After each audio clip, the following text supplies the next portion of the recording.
Public গণশুনানির মতো করে একটা উন্মুক্ত শুনানি হতে হবে, যেখানে জুন জুলাই আগস্টে বাংলাদেশের স্বাধীনতা যুদ্ধের এই নতুন লড়াইতে যারা অংশগ্রহণ করেছেন, যারা আহত হয়েছেন এবং শহীদ হয়েছেন, সেই সকল ব্যক্তি এবং পরিবারের গল্পগুলো যেন আমরা জানতে পারি। এবং এই শুনানি যেটা হবে, সেই শুনানিটা বাংলাদেশ টেলিভিশনের মাধ্যমে সরাসরি সম্প্রচার হতে হবে। তাহলে যেটা হবে, শুধু যেখানে যেখানে আন্দোলন হয়েছে শুধু সেই এলাকার মানুষ না, বাংলাদেশের যে অঞ্চলের মানুষ এই আন্দোলন শুধু দেখেছেন, তারাও এই আন্দোলনের গল্পটা জানতে পারবেন, শুনতে পারবেন।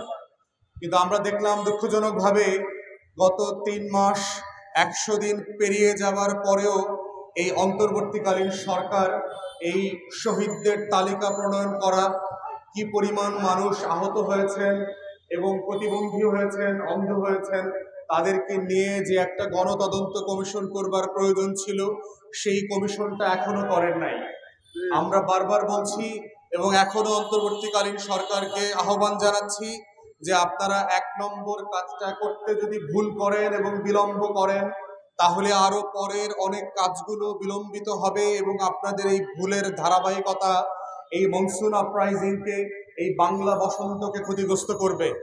আপনারা ভুলে যাবেন না, যারা কোনোদিন মিছিল করেন নাই, যারা কোনোদিন ঘাম ঝরান নাই, যারা কোনোদিন রক্তাক্ত হন নাই, যারা গুলিবিদ্ধ হন নাই, রাবার বুলেট খান নাই, তারা কিভাবে এসি রুমের সুশীল সমাজগিরি করতে করতে আজকে উপদেষ্টা হয়েছেন, সেই গল্পগুলোর সাথে কিন্তু এই হাজার হাজার শহীদের রক্ত জড়িয়ে আছে।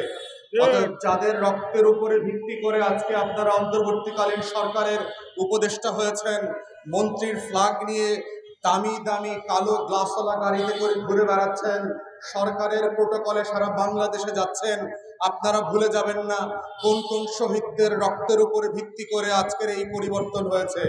তারা জীবন দিয়ে লক্ষ লক্ষ তরুণ তরুণী, 6 কোটি তরুণ তরুণী সারা বাংলাদেশে কিভাবে মিছিল, স্লোগান আর রক্তাক্ত ইতিহাস তৈরি করে হাসিনার মতো একটা ফ্যাসিবাদী হিটলারকে বাংলাদেশ থেকে বিতাড়িত করতে বাধ্য করেছে। তাই আমরা বলছি, শুধু আহত নিহত পরিবার না, শত শত মানুষের লাশ এখনো খুঁজে পাওয়া যায় নাই। রায়ের বাজার বদ্ধভূমিতে এবং জুরাইনের কবরস্থান থেকে শুরু করে বিভিন্ন জায়গায় আমরা দেখেছি শত শত লাশকে বিভিন্ন মেডিকেল কলেজের মর্গ থেকে এনে গণকবরে দাফন করা হয়েছে। সেই মানুষগুলোর পরিচয়, নাম, ঠিকানা এখন পর্যন্ত পাওয়া যায় নাই। শত শত পরিবার এখনো লাশ যেমন বুঝে পায় নাই, কবরের ঠিকানা বুঝে পায় নাই, তাদের মৃত্যুক্ষণ, দিনক্ষণ পর্যন্ত বুঝে পায় নাই। ঠিক একই বাস্তবতা কিন্তু আমাদেরকে গত 16 বছরের গুম, খুন আর ফ্যাসিবাদের শাসন ব্যবস্থাকে স্মরণ করিয়ে দিচ্ছে। তাই অন্তর্বর্তীকালীন সরকারকে মনে করিয়ে দিচ্ছি, আপনাদের কাজের মাধ্যমে এমন কোনো উদাহরণ তৈরি করবেন না যাতে এই বিপ্লবের যে স্পিরিট ছিল, এই পরিবর্তনের যে আকাঙ্ক্ষা ছিল, নতুন বাংলাদেশ গড়বার, নতুন করে সংস্কার করে বাংলাদেশের রাজনৈতিক বন্দোবস্ত পরিবর্তন করে দেবার, সেটা যেন কোনোভাবে ছোট না হয়।